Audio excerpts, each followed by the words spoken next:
Ignore the state of my bed because yes, I do in fact sleep here. I just watched American Nightmare on Netflix and I need to talk about it. So if you have not seen American Nightmare and you plan on watching it, I'm just warning you now, I am going to spoil the case. With that being said, take a needle of that bomb. So, let's just get into this case.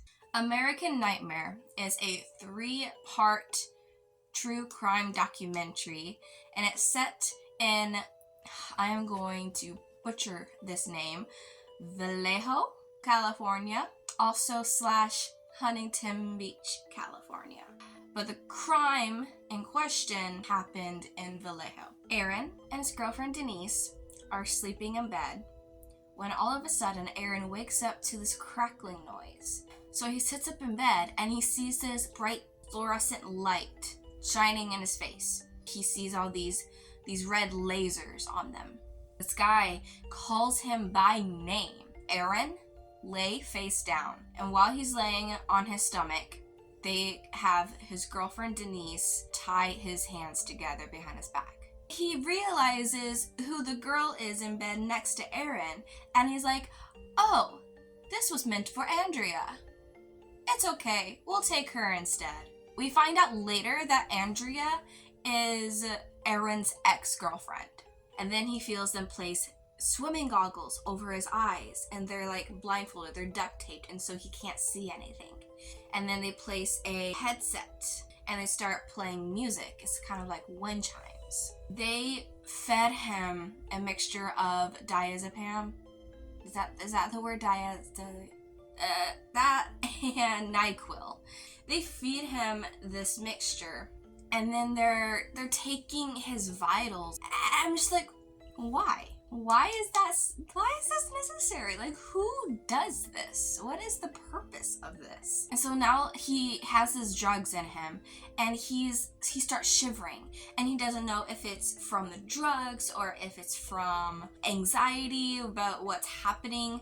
He's not really sure where the shivers came from, but he expressed, hey, I'm shivering. This guy that's doing all of this, he's like, oh yeah, I'm so sorry. I forgot how cold it is in here because we're all wearing wetsuits. So I'm gonna give you a blanket. What criminal does this? What? Just to recap, first of all, this guy knows his victims by name. This was meant for the dude's ex-girlfriend. Like, he had a purpose for her, but he was like, oh, it's okay. I'll just take this girl. And then he was nice enough to give him a blanket when he was cold. So far, it's just weird. They instruct Aaron to go into the living room and lay on the couch. I believe this is when he hears them take Denise out. They took his keys to his car and they drove his car off. He heard his car leave. Right then is when he passed out. And by the time he woke up, it was about 6 hours later. He's on the couch. There was tape surrounding him, lining out where he was supposed to be. He looks up in the corner of his living room and there was a surveillance camera placed there. He knows that they are watching him. He gets a ding on his phone and it is a message. They're like asking for like all this money, and he talks to a financial advisor, I guess. He says, well, you can only take out this much right now. And he's like, okay. And he goes back and he says, I can only give you this much right now. And he never heard back from them. So eventually he's sitting there. It's been minutes and minutes go by. Time is ticking and Denise needs help. So I'm gonna go ahead and call the freaking cops. And Aaron gets to tell his story of what happened, and they go ahead and take him into the police station. He gets, all the things done. They take his DNA, they take his blood, they take his clothes off, and they give him these jail clothes just because that was all they had. The detective of this case is Matt Mustard, and he's gonna be important. Matt Mustard sits him down, and he tells him, we're treating you as a victim in this case. He goes ahead and he states something just to keep, get Aaron's nerves calm down a bit. Be like, hey, we're not treating you as the guilty one. let's go ahead and talk about what's happened and what's going to happen from here. This is when he tells his whole story in detail, bit by bit, how the entire case happened. The case is so incredibly bizarre when you watch them tell the story. It's like when you're watching a UFO documentary. One of the cases where people have been abducted, like tell you the entire event of being on a spaceship and being probed and whatnot. It's one of those stories where like every little detail is so bizarre, but the person telling it is the only one that knows it actually happened. And they're trying to do everything they can to make you really believe that this really happened. Aaron, like this is a really traumatizing event, and he's expressing that in his body language. This man's Mr. Matt Mustard.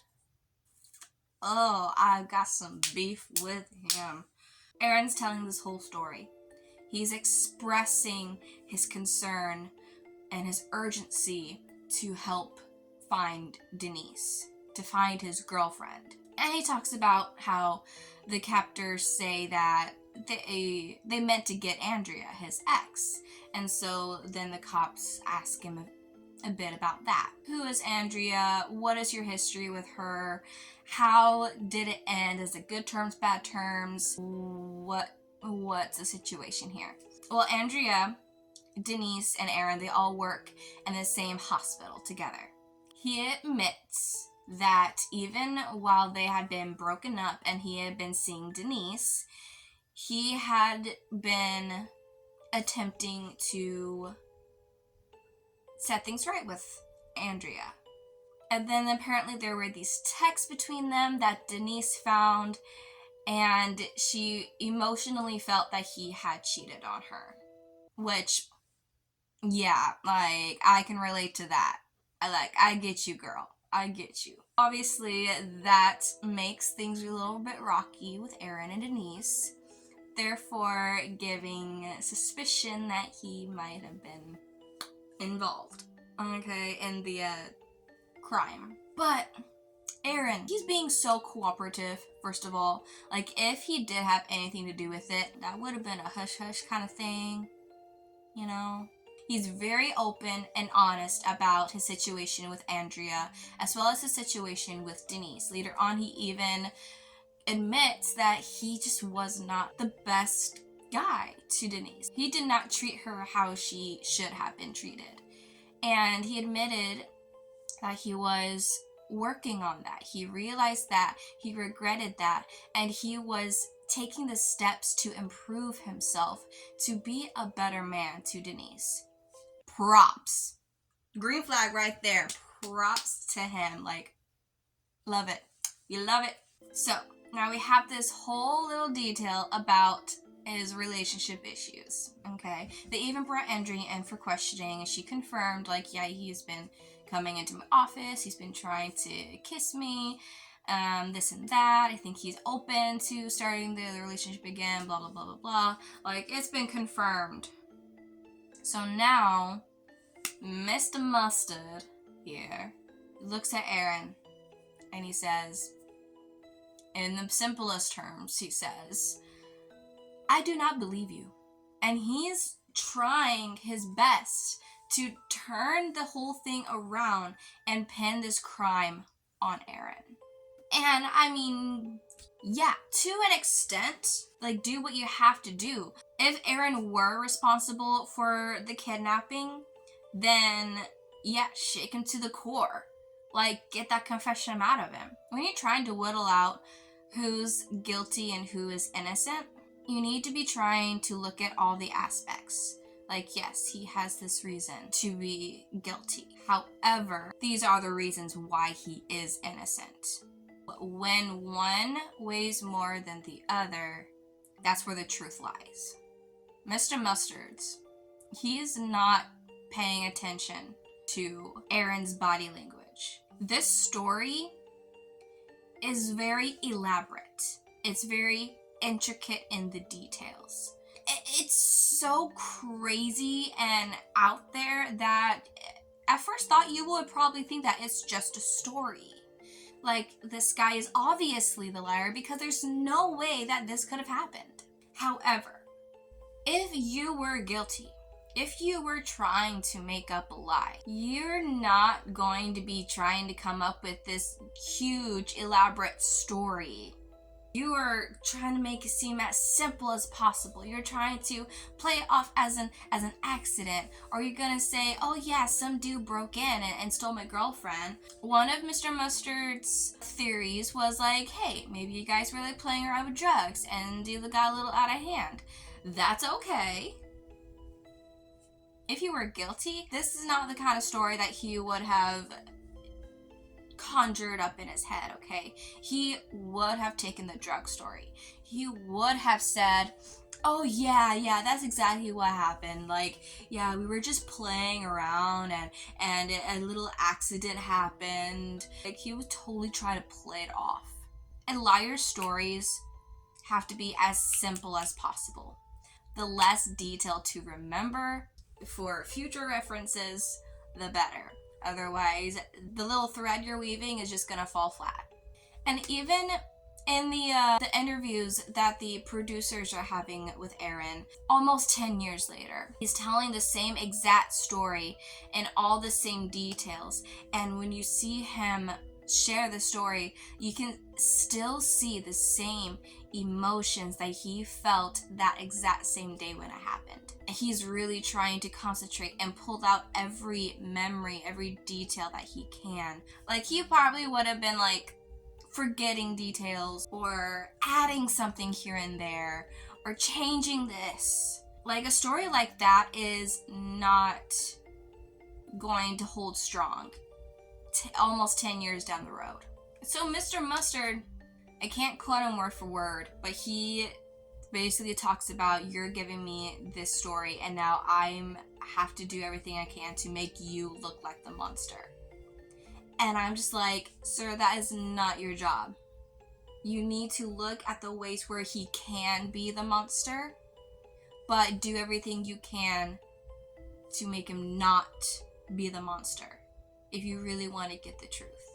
So now Aaron, he's defending himself. He's saying, no, I'm not. I had nothing to do with this. I just want you to find Denise. And he's breaking down crying. When Matt Mustards told him, hey, I don't believe your story, you can physically see the shock and the hurt and the anger and the fear all in one on Aaron's face. He's just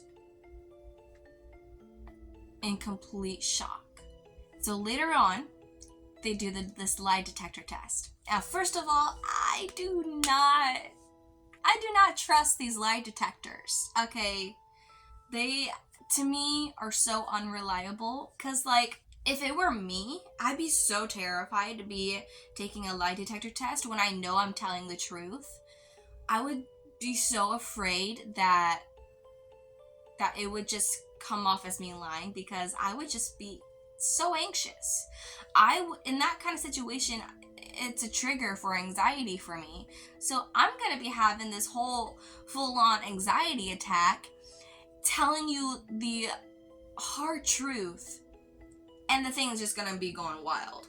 And they're gonna be like, ha, you failed, jail time.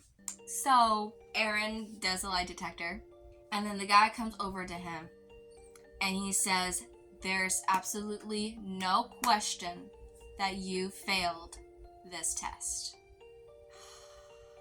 In watching this interaction with him and Aaron, it's so triggering for me, because that, like, the way he treats Aaron, the way he's talking to him, is exactly the kind of behavior that sets me off, that sets off my anxiety, because I've been in situations like that where it was like totally unnecessary and it was so traumatizing. So just watching that is hard for me. You see Aaron saying, like, I just want you to find Denise. If this guy was guilty, he would not, Read the body language, okay? Just read the body language. Like, So he's left in the room for hours and hours. And you watch him. He is so broken. You can see him, like, he's curled up in the ball on the floor. He's crying. He's laying down on the chairs. He's just like, what the fuck is going on? What the fuck is happening to me? What is going to happen to me? Like, there's so much fear. And not just for himself, but for his girlfriend. It's like, what's happening to her? Meanwhile, the cops who he trusted to find his girlfriend, they're all going after him now. They're trying to make him look like the bad guy when he's not. And so now he's like, what is going to happen to me? Are they going to put me in prison for something that I didn't do? And then Denise is out there. What is going to happen to her? His entire life ruined in the span of 24 hours. Now, this is where things really get jumbled up in my brain. But at some point, one of the... I don't know what this dude is. What is this guy's job title? But this guy who's working the case, and he gets a email.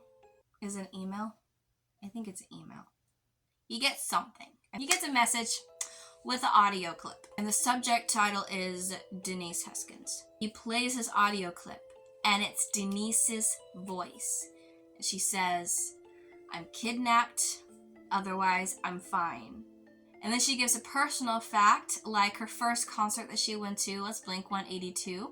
Awesome band. And then she gives an event for that day to prove that she is in fact still alive. And the fact was that a plane had crashed in the close by area and 158 people died. So at this point you would think, okay, great. So Aaron's story checks out and they're gonna go manhunt for his girlfriend, right? No. But then just the next day or a few days later or whatever the time of events happened, I think it was Andrea's dad. No, Denise. Denise's dad gets a notification from, I guess, his doorbell camera or something like that. Or either way, a surveillance camera outside of the Huskins' home shows a blonde woman, a young blonde woman, walking up to the Huskins' house. It's Denise. Now the media is just blown up, calling them a hoax. Meanwhile, they get to interview Denise, and she's telling the whole story. The same exact story, in the same exact details, and the same exact manner as Aaron. They put the goggles on her. They gave her these drugs. They put the earmuffs on her. They played the same music. And then they put her in a trunk and drove away. Like, these two, they have not been in contact yet, as far as I know. They have not been in contact. So if they were conspiring with each other and Aaron was telling her, this is what you need to say, there's no possible way. After Aaron goes and lays on the couch and passes out, her story continues. So they get her into the trunk of Aaron's car and they drive her away. And she's meanwhile doing everything she can to remember which ways they've turned or what, she's using her senses. And they finally stop somewhere. And he opens the trunk, he gets her out, and he tells her, if you scream, it's not going to be good for you. He walks her over to this other car and puts her into the trunk of that car. And they drive away. And she's still trying to remember every turn, every sound, every scent. Until finally, they stop. And he takes her out and he brings her in. And I think it's the basement of this house. And this dude is so weird. Like, he's just not how you would think a criminal would act. Being familiar with criminal behavior, you know this is not how a criminal acts. It's just so weird. So he has her captive. All she can hear when she's alone is just French music playing throughout the house. That's all she hears. And occasionally this guy will take her for potty breaks. But during these interactions, he will talk to her. And this guy tells her his whole life story. Like, he was a Marine. He had PTSD. He had insomnia. He's telling her all these details in this very nice manner. Just, casual conversation with your victim. And then he tells her that he works for the black market. And basically he just kidnaps a woman, holds him hostage for money. But then he releases them.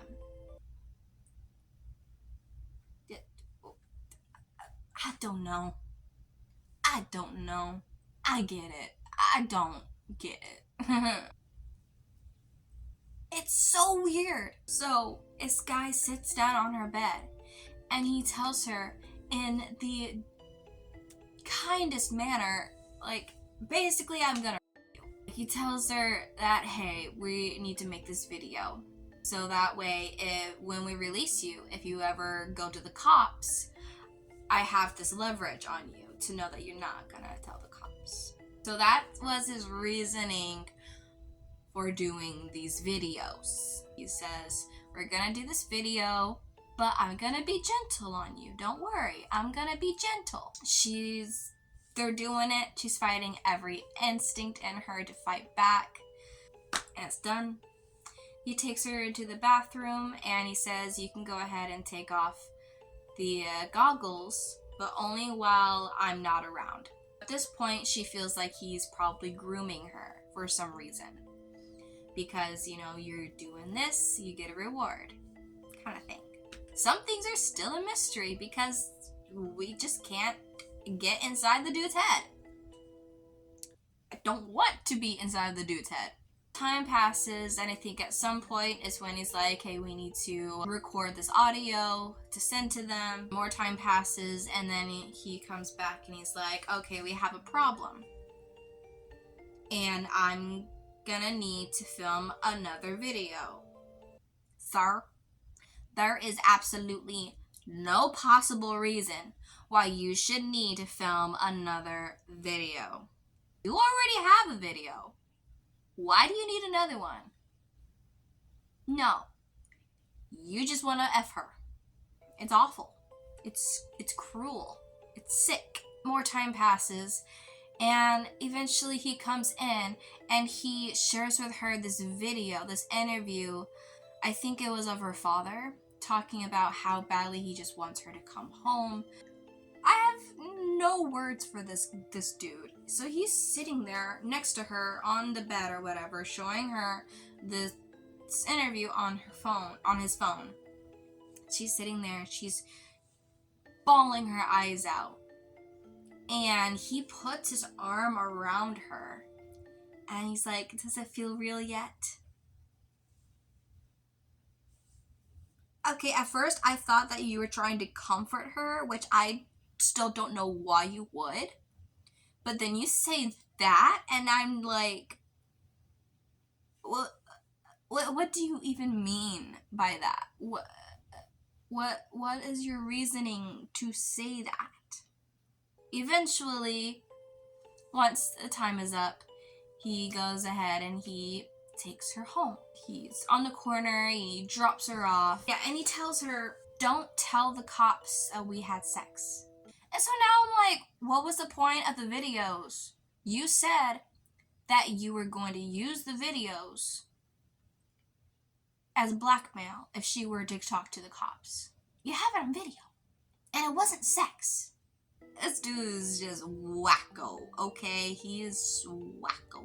She is able to walk away, goes home, sees her parents, And then they call the cops. Ask her, like, did he touch you? Did he harm you? Did he assault you in any way? And she said no, because she was so afraid. Because see, the guy, I forgot this part, the guy told her, if you tell the cops that we had sex, then I'm going to go after your family. I don't remember what she said that made her change her mind, but finally they get her into they get her into the interrogation room to interview her further. So she's telling the whole story again, but this time she gives the details of the assault. And so she's sitting there and she's like, she has her head in her hands and she's pulling all these details out of her memory, these traumatizing details that she would wish she would never remember again. And she's spilling it all. She's in tears, talking to Mr. Matt Mustard. And she even gets a assault exam. The results from that were apparently just not to Mr. Matt Mustard's standards. And he says, no, that did not happen. That was consensual. The whole thing is a hoax and you're a joke. This is basically what's going on in his head. They're saying that this was a hoax. That the entire kidnapping was a hoax. And these two did it for attention, money, I don't know what. They just wasted, like, police force resources. Now, they're doing everything they can to figure out how they can charge them for this. And then they're comparing this to the movie Gone Girl. And this is a big thing because Mr. Matt Mustards, this is what he's basing the entire case off of, is this Hollywood movie. Excuse me, Mr. Mustards? You're next on my list. If you play Clue, you know, you're next. Meanwhile, Aaron and Denise, they both have these lawyers and people on their side. They are in it. They are in it for the win. They're like, we know you're telling the truth. And we are doing everything possible to get your story out. It's unfair. It is unjust. They're calling this the Gone Girl case. In the next episode, we are in a different town. Don't ask me where that town is. This female cop, we love our female cops, and I'm gonna talk about that later. She's finding all these cases of assault where this guy he's peeping Tom, but he's also breaking into houses, and he's attempted to, like, tie up the parents so that he can go assault their daughter. But however, daddy gets in a fight with him, but then he runs away.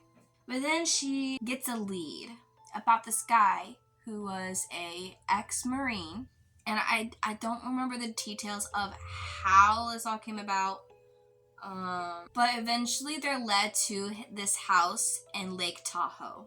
Okay, so I remember some details that I forgot. So the guy, Matt Muller is his name, by the way. I totally forgot to even mention that. In the incident where he got into a fight with the father when he tried to tie up the parents and then claimed that he was instructed to assault their daughter, Matthew Muller left his cell phone on the girl's dresser.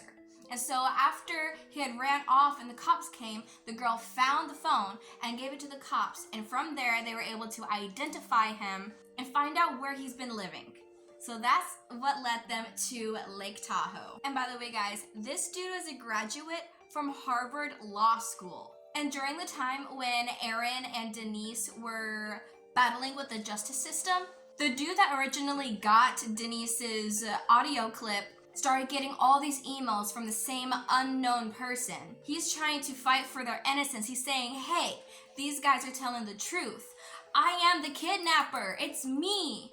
And meanwhile, he's also trying to slip in little details about who this guy is, saying, yes, I'm a real person. And I'm just like, excuse me, what? What criminal in their messed up mind, because obviously they're not in the right mind to begin with. So what criminal in the criminal mind is going to be sending authorities emails of details of who they are? And why would they be fighting for his victims' innocences? Not only that, but he even sent a threat saying that if you do not let Denise and Aaron go, I'm gonna do it again. This guy's just so dumb. He's just dumb. So the cops, they go over to this house. They're barging through, you know, they got their guns, they're like searching, you know, like you would see in the cop shows, but this time you see it on the body cam, so it's kind of really cool. But anyways, they're raiding this house, they're looking for the owner, and eventually they find him, and they're handcuffing him, and this guy is just so chill. He's just like kind of expecting them to be there. He's like not surprised at all that he's being arrested right now. So they lead him out, and the lady cop takes pictures of him. And this is the first time that we get to see his face. They take him away in handcuffs, and they're left to, you know, look through the home, where they see tons of sketchy stuff. First thing I'd like to point out, this guy used fake guns. But they were toys, and they were painted black. And they had these red lasers duct taped to them. Remember the lasers from Aaron and Denise's story? Yeah.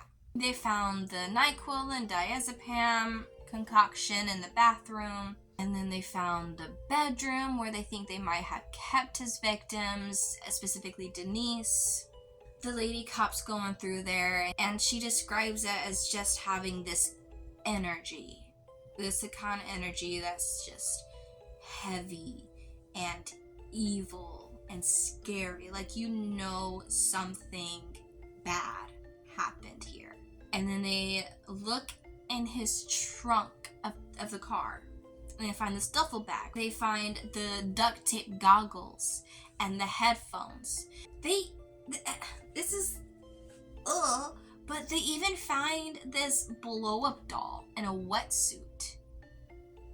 I don't know where or how that comes into play, but that's just weird. The fact that Aaron and Denise saw multiple men in their room on that night of the kidnapping, like if it was just dark and they just saw figures of men, did this dude tie up like blow-up dolls in their room before he woke them up? He took the time to break in, tie up blow-up dolls in their room beside their bed to make it look like there's more men in there, and then he wakes them up. I don't think so. I honestly don't think so. I don't know. So they find the goggles that he uses in his kidnappings, and the lady cop, I wish I could remember her name because we need to give her props. She finds a pair of duct taped goggles with a strand of blonde hair attached to it. Once again, this is where my memory gets jumbled. I don't really remember details of what happens between A and B, but eventually she finds the case about the Gone Girl case. All the details, how they're connecting with the goggles, the duct tape, and everything. And then she sees a picture of Denise, and she has that long blonde hair. And she's like, I think this is another victim. She calls the Vallejo Police Department. They don't answer. She finally gets a hold of our favorite man in the world, Matt Mustard. She tells him, hey, I think I have a connection to your case involving Denise Huskins. Matt Mustard. This is when he tells her, haven't you seen the Gone Girl movie? Even she is taken aback. She's like, say what? What are you talking about, sir? Like, we're talking about real people here, and you want to talk about movies? But Eventually, she was able to share her evidence, share her findings, and she was able to help Denise and Aaron clear their name and say that, hey, these guys aren't lying. Like, we have a dude, like, in the back of our car right now. Like, he's cuckoo. This case really just shows you the contrast between female cops and male cops. Watching as many documentaries as I have, you learn to really not to trust cops. Now, I'm not saying that all cops are bad, because occasionally, on this rare occasion, I watch a documentary and the cops are actually doing the jobs right. And when that happens, I'm literally elated. I'm like, yes, let's go. It makes me so happy to actually see cops do what they're supposed to do. So I'm not saying at all that every cop or every police department is bad. You can occasionally get the good guys. However, the majority of the bad guys that there are is unacceptable. They're so egotistical. I always go back to this one case where this lady went missing and she left her purse in her car. The family is looking at the purse and they're like, whoa, wait, there's this rip here or whatever. They're like, this is not normal. You need to look into this specific detail on her purse. And the cops are just like, no, we don't. It literally means nothing. They don't listen to the family. They don't listen to their friends. They don't care about the details of the victim's life and why this kind of thing is odd for them, for their character. And then you have people who don't read into the body language. You have the people who don't care that you're innocent. They want you to be guilty, so they're gonna make you guilty. And then once they decide that you're guilty, even though you're not, they're not looking at anybody else. The case is not being done because they don't really care about it. They care about putting you in prison for literally nothing. And then you have the ones where a woman is scared for her life. Like, there's this man standing outside of my window. He's watching me, and I'm scared. He's not going away. And so I want to have cops take care of this. Like, if nothing else, I want you to just stand outside my house in case something happens. Like, that is their job, right? But no, anytime a woman fears for her life, the cops say there's nothing we can do about it. There is nothing they can do about it. If a woman is being stalked, but she hasn't been harmed yet, they say that we can't do anything unless he actually hurts you. Your literal job is to protect citizens. It's not, oh, okay, now you're hurt or now you're dead, so now I can do something about it. No. Your job is to prevent crimes. So tell me how your behavior is okay. Tell me how your responses are okay. A lot of these cops, they see what they see and they make their own opinion about it and they decide, that's it. My opinion is final. I don't care what the truth is. I care about what I think the truth is. That's how all these cold cases get cold. Well, then we have the lady cops. We love ourselves a lady cop because she gets the job done. She sees the problem. She sees the victims. She does her job. And not to mention that they're also a lot more gentle in their encounters with the victims and whatnot. Victims, suspects, whatever. They are more welcoming. They are less threatening, but at the same time, you know she's got that fire that's gonna burn you. Female cops are my superhero. They get the job done and they do it right. They genuinely care about the case and the victims. And they will do literally everything they can and push whoever they need to push to give you the justice that is deserved. Whereas if you were to go to a male cop, they are so neglectful. And once again, I'm not saying that's all cops, but from what I have witnessed, some things need to change. Right after we watched this series, we watched one where the crime was set in Japan. I told my mom, if anything were to ever happen to me, I want it to be in Japan. If I were to be murdered, I want to be murdered in Japan, okay? Because I want them Japanese cops on the case. They are gung-ho. They stretch their resources. They have so much respect. Like, it, in general, it is a Japanese culturism to have so much respect for everything and everyone. So these cops, they solved the case. It doesn't matter how long it took, they solved the case. And one of the detectives, he flew over to England to where she was buried to visit her and pay his respects to her, to this victim that he was involved with on her case. He paid his respects to her family. They had him over for tea. I wish that every police department out there would take their time to learn something from these examples of how a cop should be, to figure out what areas you need to be working on and changing to be a better cop.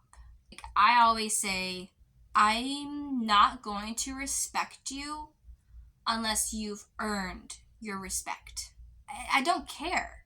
I don't care what your job title is. You could be a veteran, you could be a firefighter, you could be a war hero, you could be a cop. And I am not going to respect you unless you've shown me that you are worthy of my respect. I will not respect you if you do not respect me. If you're that kind of cop that is neglecting his job, why would I respect you? Ask yourself that. Why would I respect you if you're treating me like a criminal in my own sexual assault? In order to be respected, be someone who is worthy of it. Almost 10 years since the kidnapping of Denise Haskins.